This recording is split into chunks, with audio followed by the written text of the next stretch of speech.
शूद्र कौन थे, कुंवर शूद्राज। इस ग्रंथ में स्पष्ट किया कि शूद्र पहले शूद्र नहीं थे, वे क्षत्रिय और ब्राह्मणों में वैर भाव था, और इसलिए ब्राह्मणों ने क्षत्रियों को कपपूर्वक धोखे से शूद्रों का आर्यों के समाज में प्रारंभ से केवल 3 ही वर्ण थे, ब्राह्मण, क्षत्रिय और वैश्य।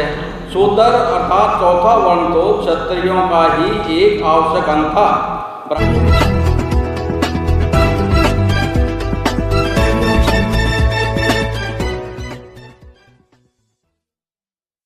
बौद्ध संस्कृति में भारत की एक महान संस्कृति थी। इस संस्कृति ने यज्ञ, कर्मकांड, ईश्वर आदि बातों को अव्यवहार्य बताया कि ये बेकार की बातें हैं। वर्ण भेद का गलत विरोध करके सभी मानव जाति जन्म से समान है। जन्म के आधार पर लोगों में भेद करना गलत है। सभी लोगों को अपनी प्रगति करने का अवसर देना चाहिए। स्त्री पुरुष समान है। हमारी ऐसी बहुत संस्कृति थी। आर्यों ने भारतीय समाज में वर्ण व्यवस्था निर्माण की थी। वर्ण व्यवस्था बौद्ध धर्म के कारण नष्ट हुई।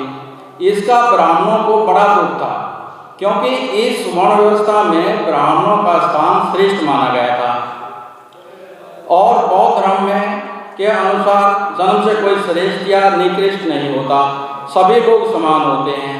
बौद्ध धर्म के इस समानता के सिद्धांत के कारण ब्राह्मणों का महत्व ज़्यादा रहा, उनका महत्व समाप्त हो गया। इसलिए ब्राह्मणों ने बुद्ध की क्रांति के विरुद्ध प्रतिक्रांति करके बौद्ध धर्म को मूल रूप से नष्ट करने का षड्यंत्र रचा, जिसमें ब्राह्मणवादी विजय हुए और देश में फिर से वर्ण व्यवस्था को पुनर्स्थापित किया गया। कालांतर में चलते चलते यही वर्ण व्यवस्था जाति व्यवस्था में बदल गई। डॉक्टर अंबेडकर साहब ने एक ग्रंथ लिखा कि शूद्र कौन थे, कुंवर शूद्राज। इस ग्रंथ में स्पष्ट किया कि शूद्र पहले शूद्र नहीं थे, वे क्षत्रिय थे। शूद्र लोग राज्य करता थे और नाम बताया सुदास, पुरुष, निम्न, नहुष आदि शूद्र क्षत्रिय राजा थे। क्षत्रिय और ब्राह्मणों में वैर भाव था, और इसलिए ब्राह्मणों ने क्षत्रियों को कपपूर्वक धोखे से शूद्रों का दर्जा दे दिया। डॉक्टर अंबेडकर साहब ने अपने शोध में ऐसा निष्कर्ष निकाला है। डॉक्टर अंबेडकर साहब ने यह ग्रंथ सामाजिक क्रांति के प्रणेता महात्मा ज्योतिराव फूले को अर्पित किया है, क्योंकि डॉक्टर साहब लिखते हैं कि ज्योतिबा फूले आधुनिक भारत के महान शूद्र थे। वो अपने शूद्र कौन किताब में लिखते हैं, इन्होंने निम्न वर्ग क्यों लिखते हैं, इन्होंने निम्न वर्गों को उच्च वर्गों की गुलामी के बारे में सचेत किया, जागृत किया, और भारत के लिए सामाजिक जनतंत्र का मतलब समझाया कि लोकतंत्र क्या होता है। क्योंकि ज्योतिराव फूले साहब ने देश के शूद्रों और अतिशूद्रों को ब्राह्मणों की धार्मिक गुलामी, सांस्कृतिक और सामाजिक गुलामी से आज़ाद कराने के लिए आंदोलन चलाया था। उन्होंने शूद्रों और अतिशूद्रों को यह बताया कि उनका अधोपतन, उनकी गिरावट होने का मुख्य कारण केवल अज्ञानता है। इसीलिए फूले साहब ने सन 1848 से सबसे पहले महिलाओं, शूद्रों, अतिशूद्रों के लिए स्कूल खोले, और 50-51 तक लगभग 15 स्कूल खोल दिए थे। कुछ विद्वानों का मानना है कि पुरुष सूक्त का भी जिक्र आता है कि ऋग्वेद में, क्योंकि पुरुष सूक्त में इसमें शूद्र कौन थे उसका भी जिक्र आता है। और इसकी सबसे बड़ी बात यह है कि इसमें जो लिखा हुआ है कि जो वर्ण व्यवस्था है ये पवित्र है, इसको चेंज नहीं किया जा सकता।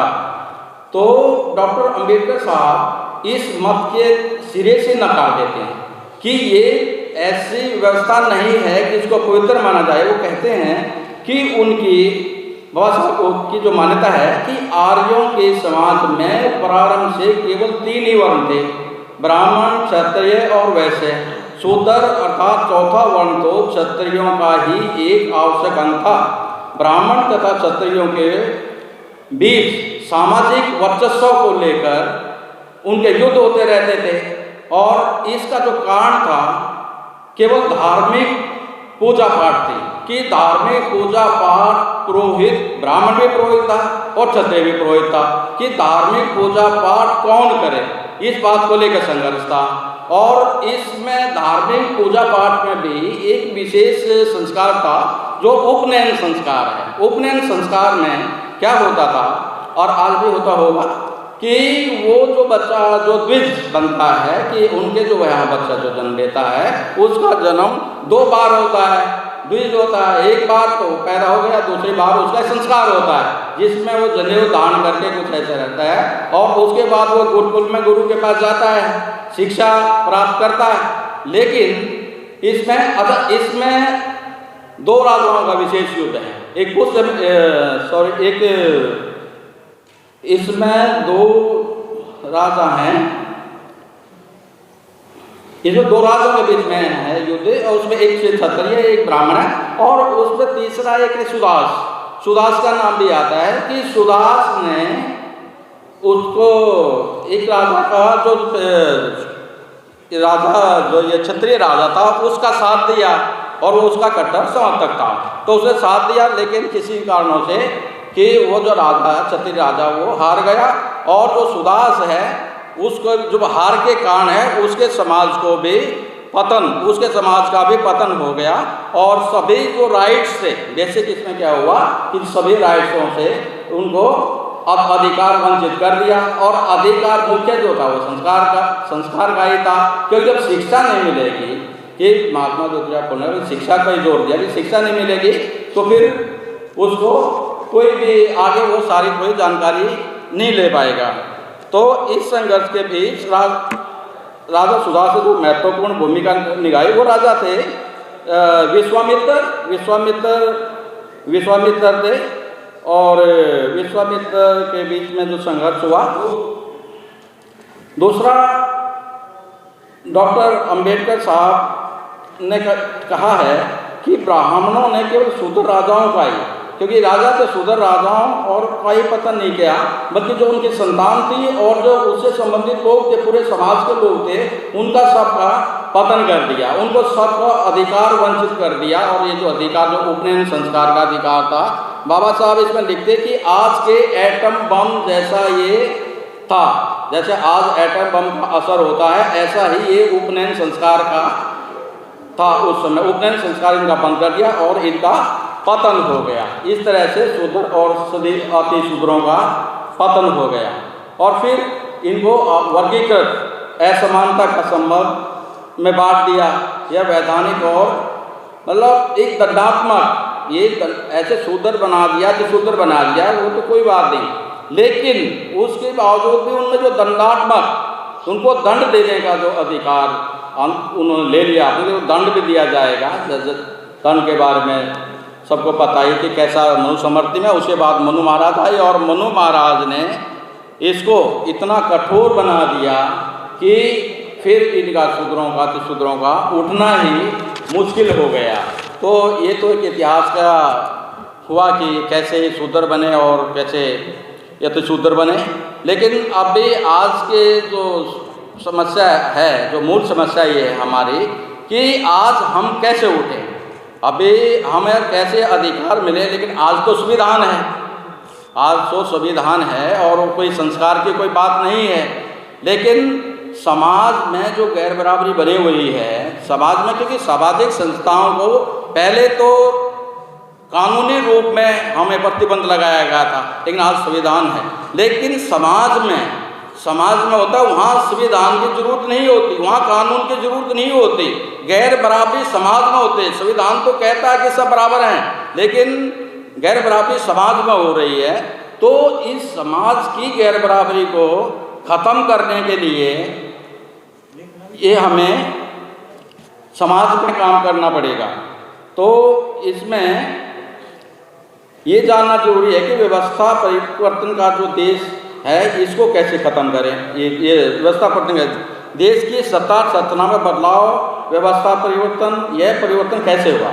इसके लिए सबसे पहले हमें सामाजिक परिवर्तन की आवश्यकता है, फिर राजनीतिक परिवर्तन की आवश्यकता है, उसके बाद यह व्यवस्था परिवर्तन होगा। यह व्यवस्था परिवर्तन का क्रम है।